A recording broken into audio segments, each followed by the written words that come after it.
about to hear a revolution in talk radio, Liberty Talk Radio, where the critical thinking will defrag your mind of propaganda-ridden viruses induced by mass media news programming. No BS here, just the facts. And now we present to you America's quintessential iconoclastic anomaly. Wow. In talk radio, your host, Joe Cristiano. You're about to hear a Welcome, everyone, to Liberty Talk Radio. I'm your host, Joe Cristiano, and this is your antidote to popular talk radio.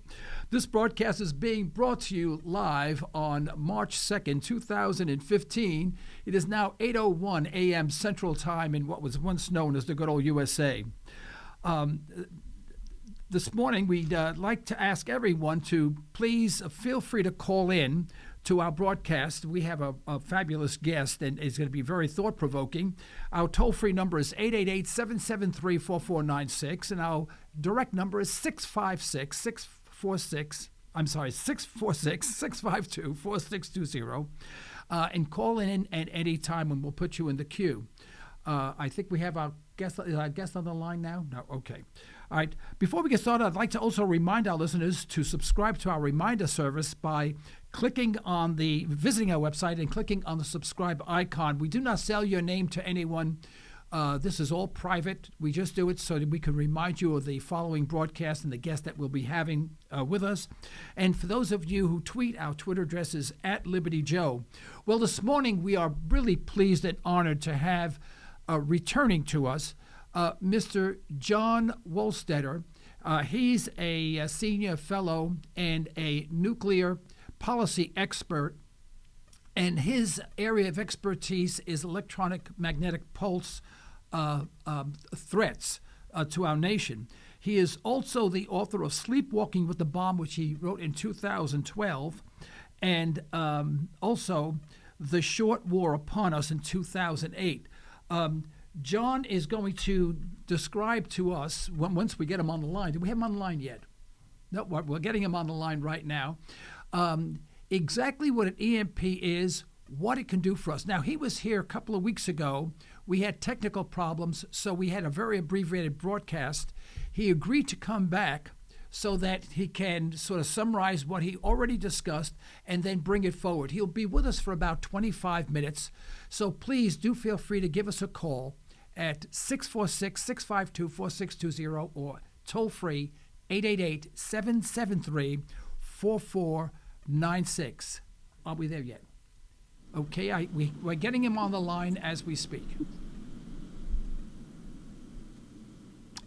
John, are you there? I'm here. Okay, John, are you on Skype? Do you have a webcam? There you go. Okay. Okay. We will send to you now so we don't have your chin or nose chopped off, okay? Okay. Well, I'll sit. Okay. Can we adjust that at all? Okay. Well, there you go. There you go, John. All right, John. Now I can see you much better. Okay. If you can get a little up further, that'd be even better. A little closer? No, your head a little up further on the screen. Whatever you did, do that's it. You're perfect. Okay. Now you're picture perfect, John. How about that? John, I want to thank you so much for taking your valuable time to return to this program after we had all sorts of problems, first time technical problems, getting connected to you. So I'm glad that you agreed to come back, because what you have to talk about is something that we do not hear about at all in the media, mainstream or otherwise. It's sort of a taboo subject. It's like the crazy in-law in the basement. No one wants to talk about them.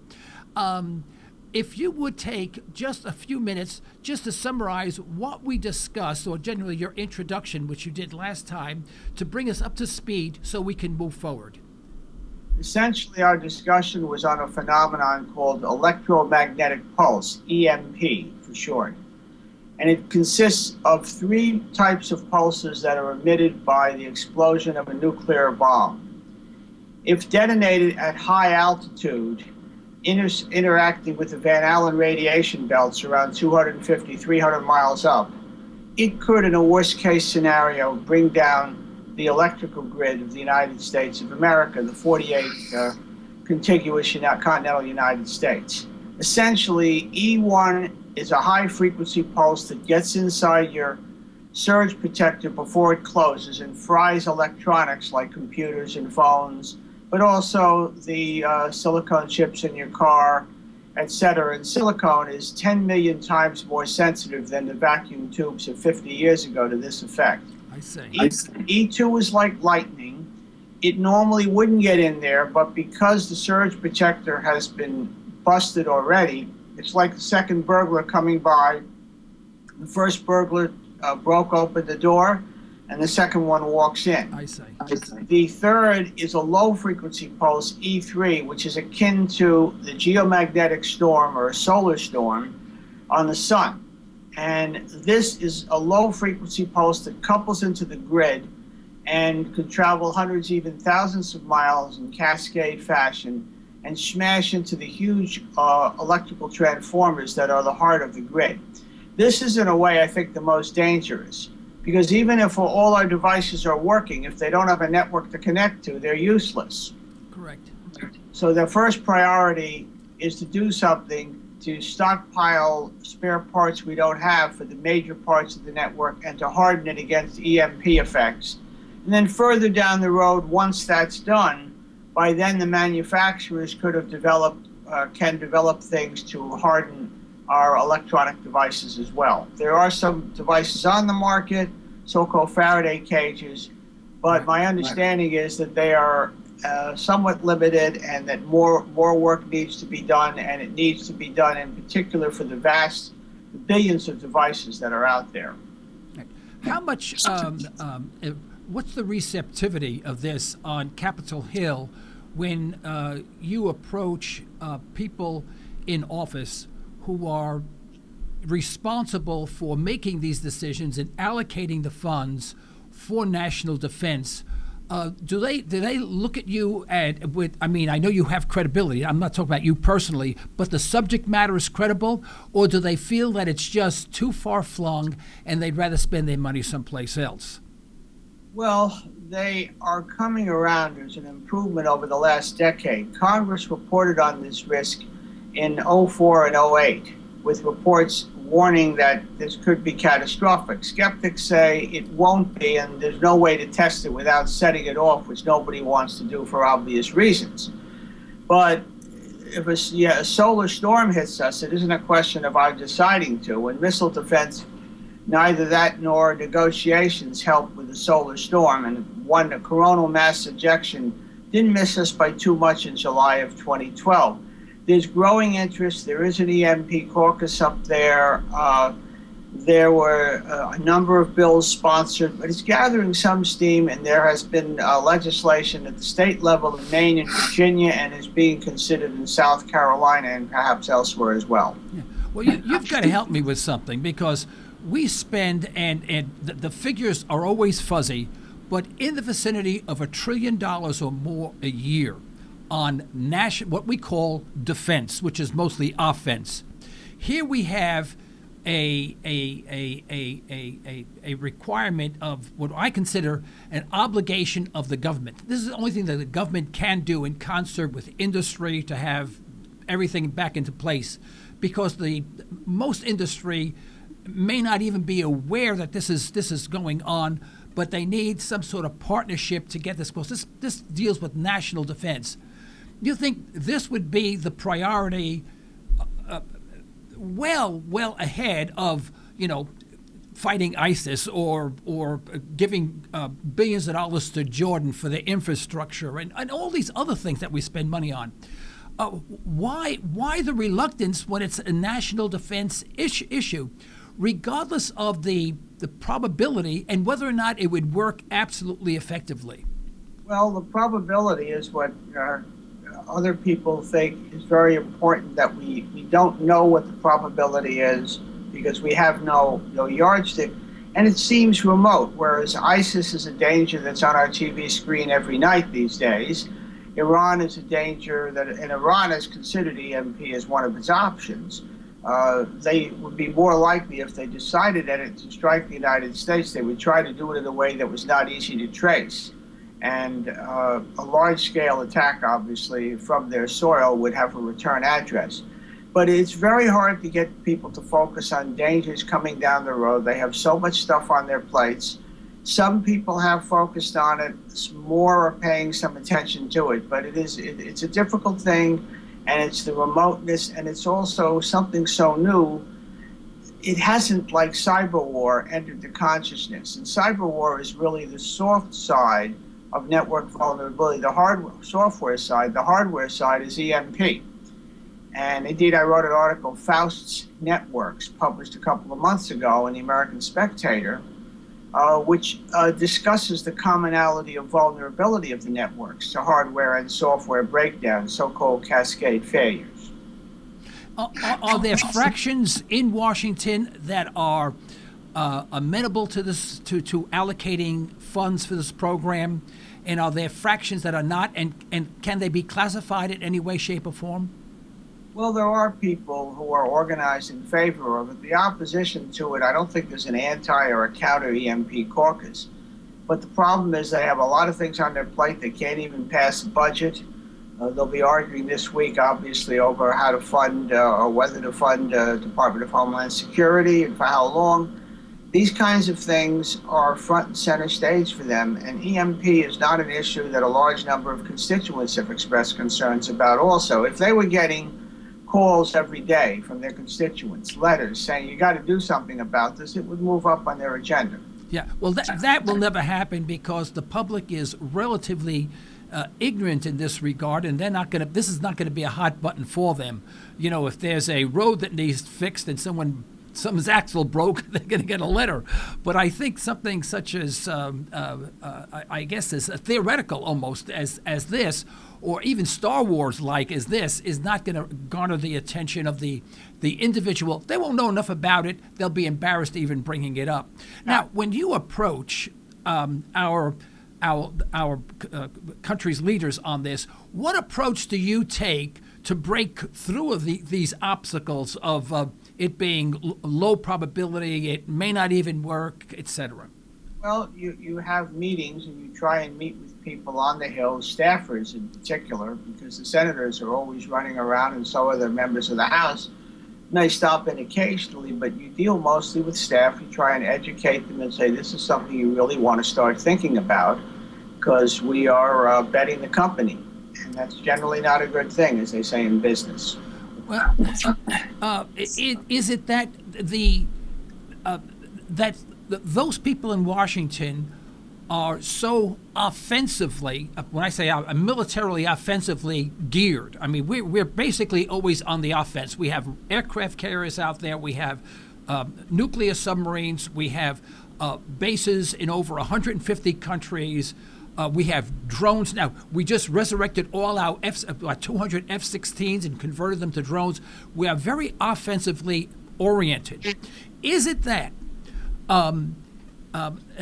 to them, no one would dare even attempt an EMP attack because even if they were successful, our submarines around the world and the troops, because our troops are dispersed all over the world, our missiles are all over the world, you know, with NATO and et cetera in the Far East, that immediately a nuclear retaliation would follow, rendering their efforts, you know, void because everybody on the planet probably would be radiated. Or are we dealing with the mentality of those people who are capable of launching an EMP attack? Are those the radicals? But they typically don't have the facilities for that. I mean, they are, you know, they're AK-47 people. You know, they have a handmade AK-47. They don't have access to intercontinental ballistic missiles. So is it that dichotomy that we're looking at that they have difficulty facing? That's part of it. But North Korea is a nuclear state. It has tested missiles in an EMP mode, and so has Iran. Iran even tested firing off a barge. If they're going to launch an attack against us with something like that, they're not going to make it easy to trace. We may not know. We may not know who actually launched it. We could narrow it to two nations or three, but what are you going to do? Nuke them both? There isn't necessarily. if they launch it from a barge and they sink the barge, and this is not something that they haven't thought about, of course they've thought about it, it's going to be awfully hard to figure out who did it. You'll want to have a forensic signature, but if the bomb explodes 300 miles in space, you're going to have trouble getting a forensic signature. All right. Well, what is the top three, not objections, but resistance statements that you received regarding this? Well, I think what I've heard over the years is, number one, it's a remote contingency. Number two, that we would find some way to retaliate. And number three, that the people who, however nervous we are about certain nations, they can be deterred. Those are the things that they rest on. Well, would not I still can't wrap my head around this, because to me it just makes sense to err on the side of safety. Why would not every single company, for example, utilities, why would they not be working as of today or several years ago on establishing a backup system which is EMP proof? They may not do it all within 6 months, but maybe over 2 or 3 year period, and invest that money in it just in case. Because in case of a solar attack, a solar EMP, of course there's no one to attack. We're not going to nuke the sun.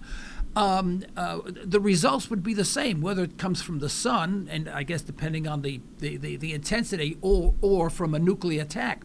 So why wouldn't people just be prepared for that, albeit it's a remote probability? Well, first of all, electric utilities, like all utility companies, have to answer to rate commissions. And what rate commissions look for most is keeping rates as low as possible. Customers do not like rate increases. And for remote contingencies, that's rather hard. Secondly, they're concerned if they put equipment in and it doesn't work as well as advertised, a possible legal liability. And thirdly, they feel, not without a fair amount of reason, that unless the government takes the lead in what is a national security problem, they can't be expected to step out in front. Boy, it seems like you're in a catch-22. Do they beat up on you at all when you go to Washington, or are they at least receptive to listen to you, or do you get a lot of static? People will listen, but at the end of it, if they're not persuaded, they shrug their shoulders and they say, well, we can have tsunamis, earthquakes, etc. Again, it's very hard to get focus on a contingency whose probability you can't assess, because you have no empirical benchmark for doing so. Right. What has been your progression so far? How much success have you had? When you started, you may have had, let's say, X% of receptivity, and now you're up to what? Is there any measure as to how you're progressing on this? I don't have a metric, because people sometimes move in your direction, but they don't go all the way there. The various coalitions that have been working on this in Washington, and there are several, I think have they've been getting more attention in the last few years on this. But with all the stuff going on, there's no way to put a probability on the chance of getting something passed. So working at the state level is also important. I want to be editorial now. I'm going to say, when you said so many things going on, I should say so many unnecessary things going on, and those necessary things seem to be placed by the wayside because they're not popular. There's no payback and whatever. I'll be very cynical right now. I'll be very honest. I am very cynical about this. Not you and not what you're doing. I applaud what you're doing, and I'm on your side. If I was in Washington, I would be pushing this with you. What would be the cost of initiating a nationwide, not a perfect system, but at least a startup system to ameliorate some of the effects of an EMP attack? Sort of our starter group, our beginning kit, if you will. How much are we talking about nationwide? A lot of numbers come in under $10 billion. And even if they're off, it's a relatively modest investment to protect a multi-trillion-dollar electrical infrastructure. And given the catastrophic damage, if the worst fears are realized. But even getting $10 billion out of Washington is not easy, because if they have to cut somewhere, that constituency group is going to say, well, we need this, and this is not a remote contingency for us, whereas EMP is. It's very difficult to do. But it's amazing because $10 billion is a lot of money to me. But to Washington, $10 billion is a drop in the bucket. They spent, I think it was just 3 weeks ago, they sent Jordan $2 billion for infrastructure improvements. Of course, ours is we're all caught up on that. That's why we had to send it to them. And it was extra money we had hanging around. $10 billion is much lower than I thought you would say. It's a small amount of money for national security when we have already spent $500 billion, trying to get an F-35 to fly. I mean, to me, I can't wrap my head around that, John. Look, some of those investments, like helping Jordan out, are good investments. The F-35 is another matter. But the important thing to understand here is it isn't so much the money, it's getting people to have enough attention to get them to say, this really could happen and we should foreclose this. And that human nature just often doesn't work that way. We look at dangers, we fear dangers that are familiar because they're easier to, we deal with them and we fear them because we know about them. Now, cyber war, in the last year, the public consciousness has been raised, but it's been raised by massive cyber attacks. And of course, if EMP were to be used and it shorted out the electrical plant in some other country, that might be a heads-up, wake-up call for the American citizen to hear. Right, yeah. Now, I'm sure other countries are concerned about EMP as well, because we can perpetrate that on anyone else, and probably we're more capable of doing that than anyone else on the planet. So, do we know of any other countries that are taking the position of protecting themselves from EMP, or not even from us, but from a solar EMP? I know of no country that has made major prep for this. All right. Now, what would you, to our listeners, we have some calls on the line, but no one's has clicked to ask a question, which is fine right now because we're running out of time. But what would you tell our listeners? Listen, the government is unlikely to do something or anything about an EMP attack. And let's just take away all of the, not the radical, but the radicalism that may, from groups that may perpetrate such an attack. But let's just take something, a solar eruption, which is probable and could happen at any time. How would you suggest that people, understanding that the government will wind up doing nothing until after the fact, what do you suggest that they do? What do you suggest that I do? Well, what they have to do is they have to contact their government officials and say, look, we depend on the grid. If the grid goes down, we will be turned back to 1875 if the worst fears are realized, when we had 44 million instead of 320 million people. Right.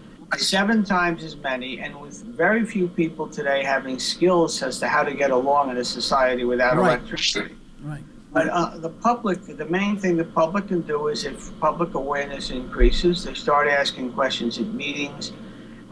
It's not an easy topic to learn about, though. National Geographic has a video. Judge Jeanine Pirro of Fox did a whole show of an hour on this a while back, I think last year, or maybe at the beginning of this year. So there is some stuff getting out there. It's not easy to be informed, but try to be informed and tell representatives this is an insurance policy we need. All right. Have you changed your tactics and your strategy in your approach to Washington? Well, I think the approach is pretty standard for issues you're trying to get on people's radar screen. You start with staff and you try and move up the chain. But this is, again, it's competing with so many other things that are all over the headlines that are great and momentous issues, and that makes it hard. Iran tees up the question anew, but the argument now is over whether they can enrich uranium and whether the administration is serious about stopping it. That is the immediate focus, but this one should be also a focus we do sooner rather than later. All right, those people who have no desire to speak to their elected officials because they know it goes on deaf ears, as I'm sure much of what you say unfortunately goes on deaf ears. What could they do personally themselves to protect themselves? Is there anything that we can do as individuals aside from speaking to our elected officials? Individuals, as I said, you can buy these so-called Faraday cages, but if the grid goes down, the Faraday cages aren't going to do any good. You really need to start with the grid. The other thing is to ultimately to try and encourage manufacturers to put some kind of shielding in their products. But you start with the big equipment in the grid. You have to keep the grid up so that the devices can talk to one another. Right. Would you recommend that people be preppers in this regard? You know, where they prepare to be off the grid in the event that something happens? I think those preparations are so massive. For anything other than a temporary disruption, I don't think it's really realistic. How many of us, if we knew we were going to be without electricity for a year, how many of us could survive? Almost none of us. Right. Yeah. But I mean, what about food preparation? You know, long-term food preparation, water storage. You know, those type of things. Things that we used to do back in the 1800s because we never knew whether or not there were going to be any crops the following year, or whether or not there's going to be any rain or water to get in the next following year. You need to get non-perishables, but they have a shelf life that's not infinite either. And I don't know how realistic it is for the entire country to essentially become individual survivalists. Okay. Well, John, next time you're in Washington, mention my name. I'm sure you'll get ahead. They may throw you out, but don't let that bother you, John. John, you said you had to leave around 27 minutes after the hour, and we're there now. So I wanted to remind you, didn't want to make you late. Are we on time, or do you have to leave now? Well, if it's 27 after, I can continue to 27 after. I've got a 9:30 appointment. So. Oh, 9:30. Right. Well, we'll probably have to let you go because it's getting on almost 28 after the hour, according to our cuckoo clock here. John, I'd like to thank you very much for being on our program. It's an interesting subject. I'm fascinated by it, but by being on this program, maybe you gave people more awareness, and the more awareness we have, I think the easier your job will be when you face those people in Washington. Well, thanks a lot, and periodically I'll be writing about this in my blog, Letter from the Capitol, and thanks to your audience for tuning in. All right. Thank you so much, John. Good luck to you. Thank you. Boy, that's fascinating. It's you know, to me, it's absolutely inconceivable that our government wastes trillions. I mean, forget about the billions. We're in the trillions, and sometimes we get in the quadrillions, and then $10 billion to protect the country from an EMP attack, and they have no interest. They can't find $10 billion. We spend $10 billion a day on wasted, corrupt Medicare and Medicaid that goes flying out the window on a daily basis. That just shows you exactly where our government is. Folks, we're going to take a very quick break. Remember, our toll-free number is 888-773-4496. Our direct number is 646-652-4620. Let us take a break, and we'll be right back. We have a few issues we want to discuss, and I will be ranting about them. You're so lucky to hear me. All right, here we go. You're listening to Liberty Talk Radio. Political talk derived from a historical perspective. Not always palatable, but good food for thought. Pure libertarian talk with host Joe Cristiano. LibertyTalkRadio.com. Express Test is your go-to company for on-site occupational health testing services. That's right, we said on-site. That means we will meet you at your facility for a free health and occupational safety consultation. Express Test specializes in hearing conservation, respiratory protection, and employee safety. We can help you establish viable programs tailored to your business and employee needs. For your free consultation, call 918-743-2929 or visit us at expresstest.com. That's 918-743-2929 or expresstest.com. Do you find yourself asking, what did you say? Aaron Cristiano of Ranch Acres Audiology has over 25 years of experience helping patients just like you. Hearing requires conservation. We need to be aware and we need to be responsible for our own hearing health. Understand more with a little help from Branch Acres Audiology. Call 918-749-7711. That's 918-749-7711 to learn more. We'd like to thank attorney Constance Squires for her support of Liberty Talk Radio. If you want a comprehensive way to affordably avoid legal issues, call Constance Squires. For a free consultation, call 918-254-9283 or go online at isthyWillDone.com. This isn't your typical talk radio show. This is Liberty Talk Radio. Welcome back, everyone. We just finished a half-hour interview with Mr. John Wohlstetter, and who is a nuclear policy expert. His niche is the EMP attacks, EMPs, or electromagnetic pulse, which we are vulnerable to, whether it be from a rogue nation, whether it be from just an atomic explosion by accident, whether it be in the atmosphere, that is, doesn't even have to kill anyone, or a likelihood of a solar storm, which we almost had a couple of years ago, which we thought were going to take out some satellites, but we were lucky it did not. But it seems that, according to John, the government is just not interested. It's not high on the priority. There are too many they're too busy spending trillions of dollars on garbage than to spend it on truly national defense. Now, this is one area in which I think the government has some input, and our tax dollars should go to. Industry should do something to protect themselves. They should spend the money. It should be in their product line. The consumer will wind up paying for it because it's going to cost them money.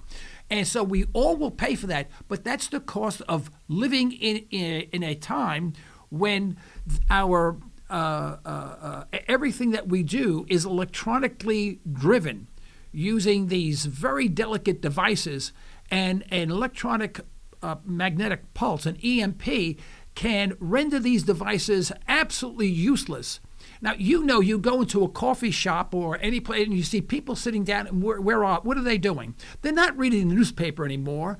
They are on their iPhones and Androids, and whether they're on their smartphones, they're doing everything electronically. Businesses are doing everything electronically. All this gets wiped out with an EMP. Now, I agree, I will concede, rather, that it is somewhat remote. But come on, guys. I mean, even if it's remote, it's also remote that Russia will launch a nuclear attack on the United States, and we spend billions, maybe trillions of dollars every year, in protecting, in deterrent, if you will. But we do this all the time. But when there is something that the government can do that is, in fact, truly defensive, the Department of Defense, they don't do it. Now, if it's offensive, go, girl, go. That's the way it goes around here. Because in offensive warfare, there's big money to be made. There's money to be made because someone's got to produce the weapons of mass destruction or of local destruction, of small destruction, and it has to be repeated over and over again. They lobby Washington. What I'm saying to you, folks, is that Washington is not representing you. They are representing the military-industrial complex and the financiers that finance the whole damn thing.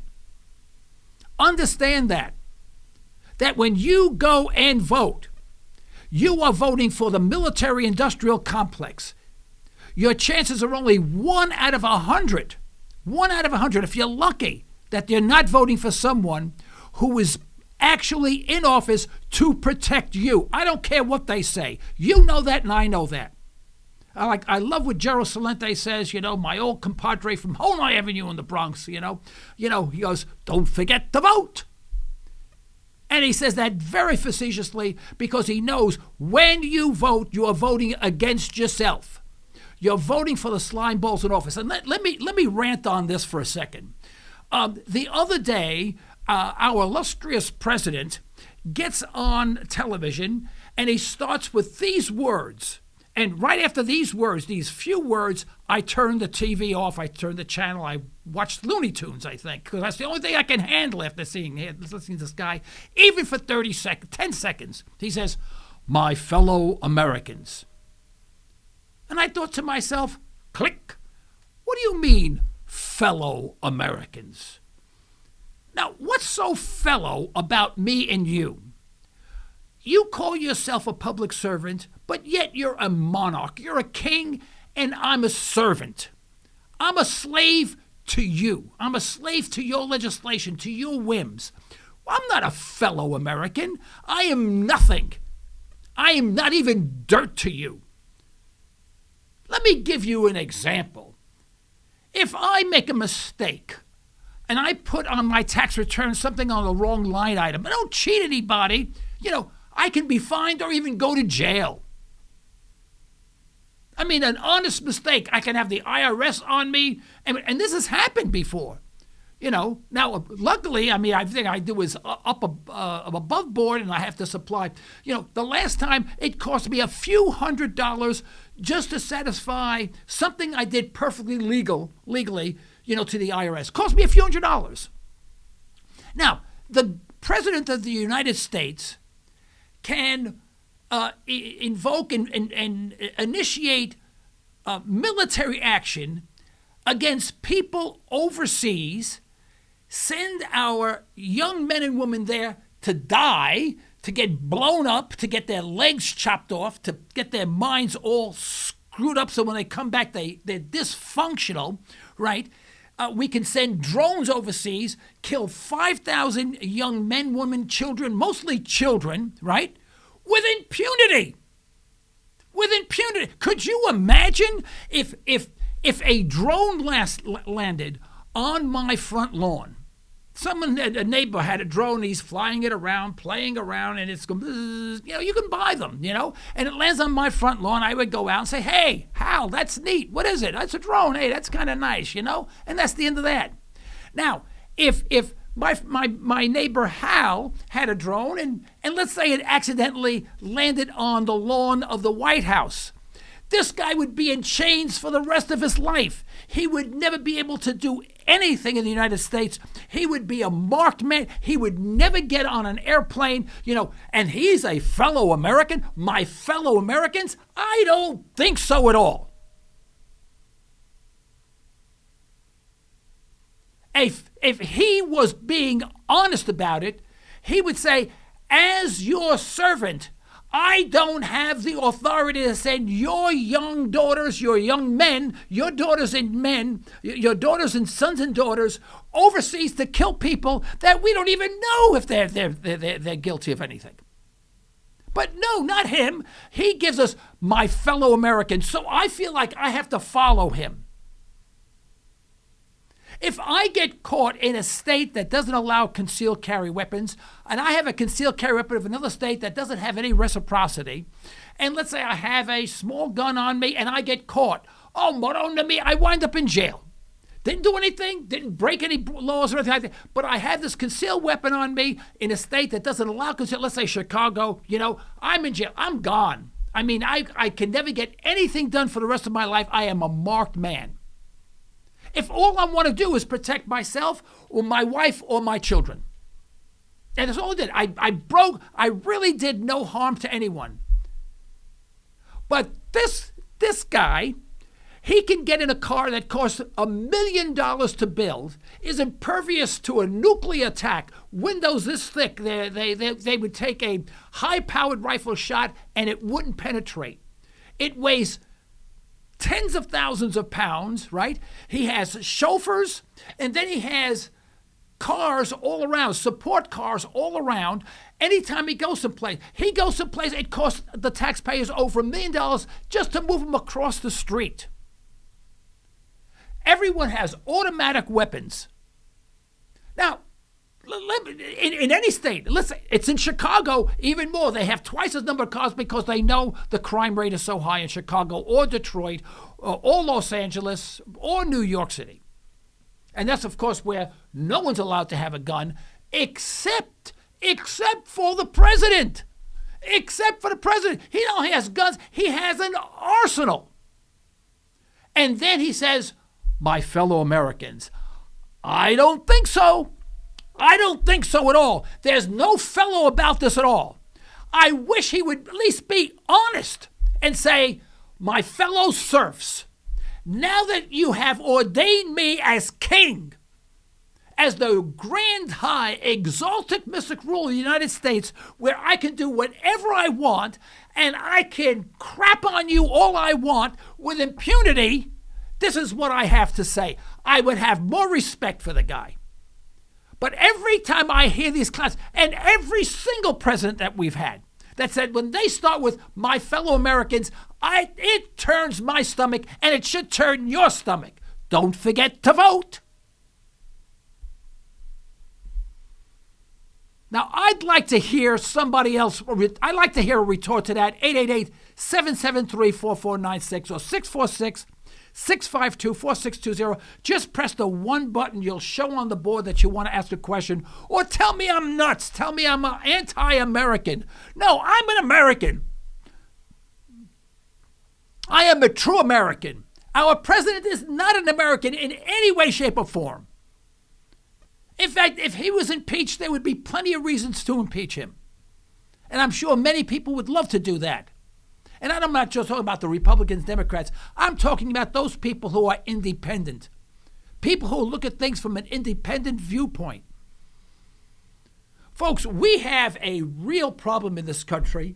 It is going downhill. It's going downhill fast. You know, a couple of weeks ago, I talked about the big problem that we have. Everything is demographics. Everything is demographics.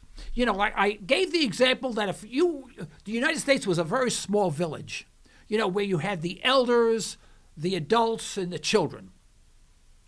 And, of course, the children do certain things, the young adults do certain things, the adults do certain things, and, of course, the elders are those that stay in the village and impart wisdom and guidance for the rest of the tribe.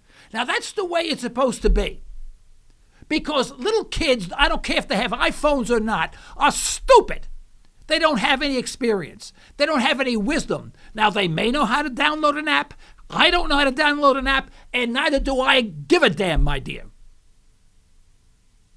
But what happens in this village when there are no children? Let's assume everyone says, no more kids. We're tired of that. Contraceptives to everybody. No more kids. What happens to that village? It dies. What happens to the economy of the village? Goes downhill because there's no one to plant the crops, no one to harvest the crops, no one to hunt, no one to cook, no one, because everyone gets so old they can't do it anymore. Just like I'm a veteran of 9 triathlons. I have a nerve problem in my foot. I have difficulty walking today. So there are things today that I have my staff do, my technicians do. But I can't do it. I'd love to do them, but I just physically cannot do that. And the people on my staff are young because they can do things. I say, hey, would you carry this up the steps? Would you do this and plug that up? Can you get on the ladder and do this and wire this stuff? And, you know, they do it. And I used to do it all the time. I get on a ladder now, I'll fall over, I kill myself. So we are like this village, and we are getting older. And now the reason why I bring that up is that I have here, it just made me feel so good, you know. Here's the Wall Street Journal, you know. Another, as General Salente again would say, another toilet paper, you know. And the article is, the article title is, it's letters to the editor. This is Friday, February 27th, 2015. It says, as our families decline, the role of government grows. And embedded in this, he says that Nicholas Eberstadt documents a stunning decline in marriage and birth rates around the world. No kidding! No kidding, folks, because as you lose your freedom, your families get smaller and smaller and smaller, because as you lose your freedom and you have larger government, you have government draining money from you, you don't have money to raise kids. This is not rocket science stuff. This is natural law, all right? And he says here, and a dramatic increase in the number of people dependent on government is a leftist dream come true as resources, power, and control shift to the public sector. No kidding. Do you think this is happening? Do you see this happening? If you don't see that happening, look at Obamacare. Look at now ObamaNet with net neutrality. Everything is being controlled by the government. Everything. You want health care? You have a headache? You go to the government. They'll let you know if you can have medication for your headache. And Obamacare is costing the medical community, folks, and listen carefully to this, and I can prove it. I've done a program on this. Obamacare is 10 times, let me repeat this, 10 times more expensive than the private sector without regulation. 10 times. If you have an operation that costs $200,000 under Obamacare, like I had mine with open heart surgery, of which I paid a portion in the whole bit and whatever, if in fact I went to a cash-only hospital with the best physicians, it would cost less than $20,000.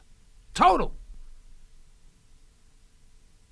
10 times what it costs. So as it costs more, we drain more money from the people to enrich people who are in the group within Washington, that everyone gets paid to do all these unnecessary functions. They all become millionaires, and everyone outside of the circle of Washington starves. We all get poorer. We're all getting poorer. If you think you're getting richer, you are in la-la dreamland.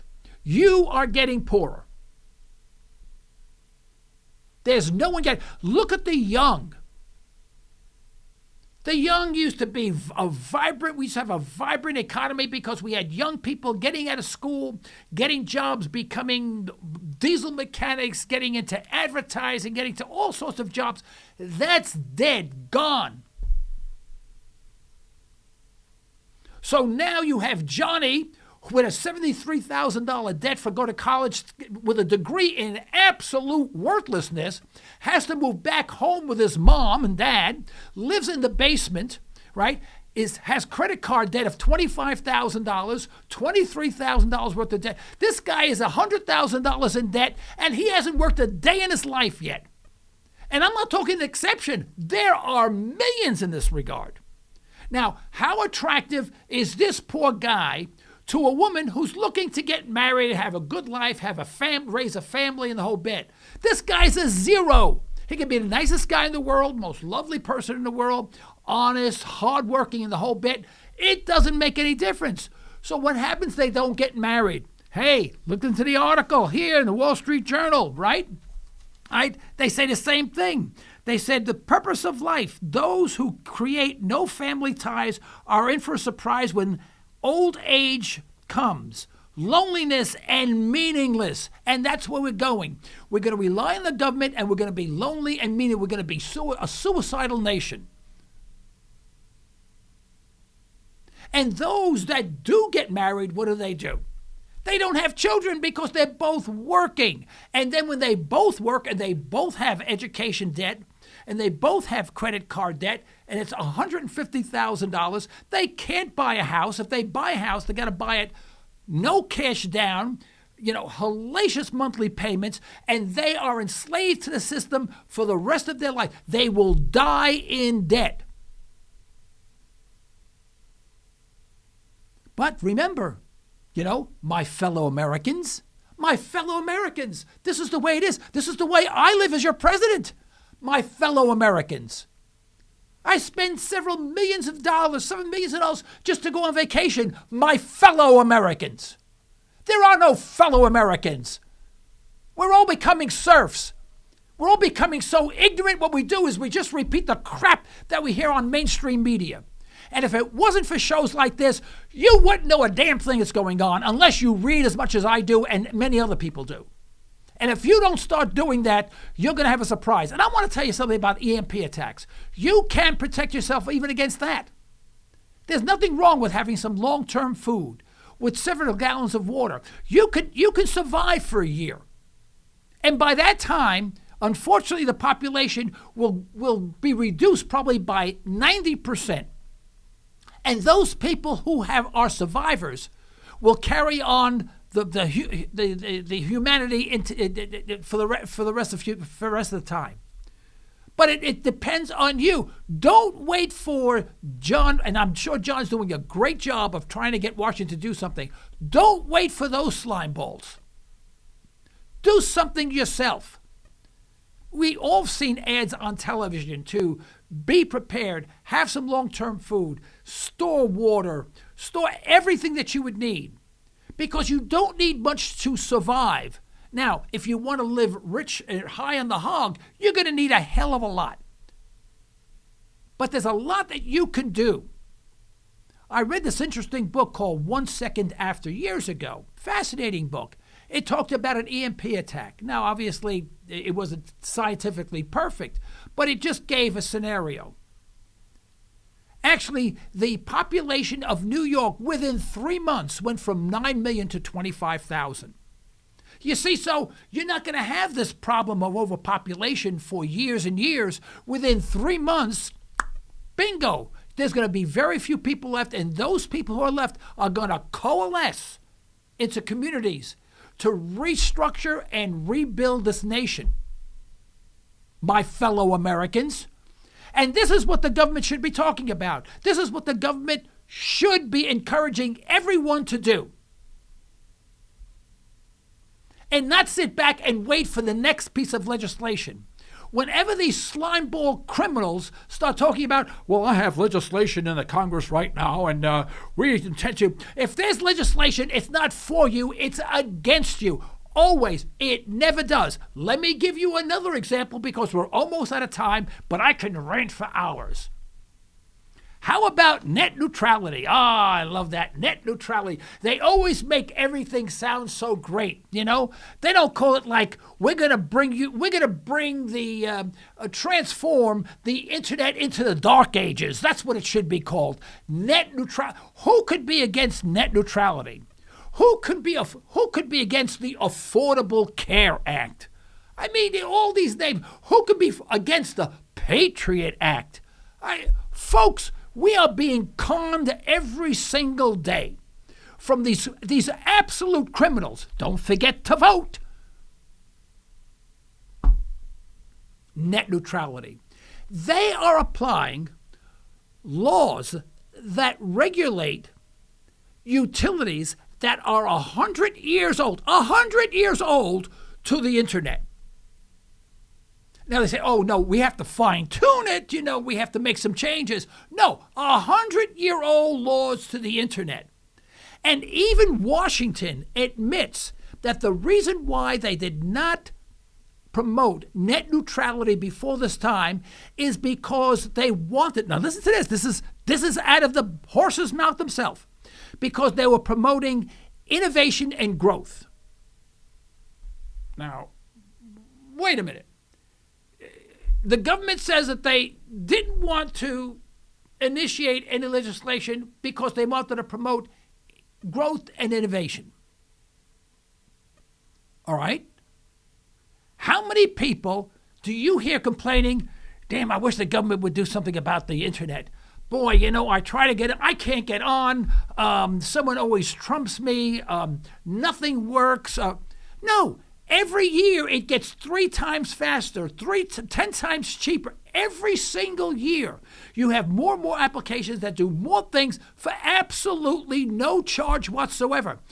I have never, ever heard anyone complain about the internet. Now, they may have a computer that is slow or DSL that's not as fast as some other stuff and things like that. But there are options to that. And yet, is it perfect? No, it's not. But it's near perfect. Don't touch it. Now, the government's going to get involved, and there's going to be regulation. Here's the interesting part. When you have regulation, you're going to need a department. Then you're going to have a czar. Let's have another czar. This is Russia. We need another czar who will be the czar of the internet. That's what we need, and the czar of the internet will have a buildings built, with staffs up to kazoo, and we'll spend billions of dollars on this department, the czar of the internet, but we won't spend billions of dollars on protecting ourselves from EMP attacks. Think of the logic there. Think of the insanity of this whole thing. So now we have it, and then all of a sudden you want to do something, well, you can't because it violates this, it violates that, it violates this, and then the whole thing comes to a halt. If the government is admitting that they have not initiated net neutrality because they wanted to inspire growth and innovation, what happens when they get involved? By their own admission, they are saying, we are going to stop the growth or stunt the growth. And we are going to stunt the innovation with antiquated regulations that do not apply to the internet. Screw you, we're the government, we're here to help. Now, I may seem angry to you, but I want you to know something. I am damn angry. Because I remember an America that was relatively free. The 1950s was my era. It was relatively free. It was a time that when I was a kid, I had a little lemonade stand in Harlem outside my house on the street, and I didn't get arrested. Today, little Marianne, 5-year-old kid, has a little lemonade stand. She gets picked up by some sort of SWAT team, winds up in jail, and has a record for the rest of her life. We have such a screwed up country, it is unbelievable. We got to get rid of every single one, nearly every single, I say 90% of the people we have to get rid of. Don't forget to vote. If everyone would stop voting, then we wouldn't have any of these clowns in office. Then we send them a message. We say, well, I'm going to vote for this guy because I'm going to send him a message. What garbage. You want to send him a message? Don't vote. Could you imagine if there was a presidential election and instead of having, I forgot the number, 46 million people voting or whatever the number is, I forgot the number off the top of my head. Instead of that, we had 300,000 people voting, total.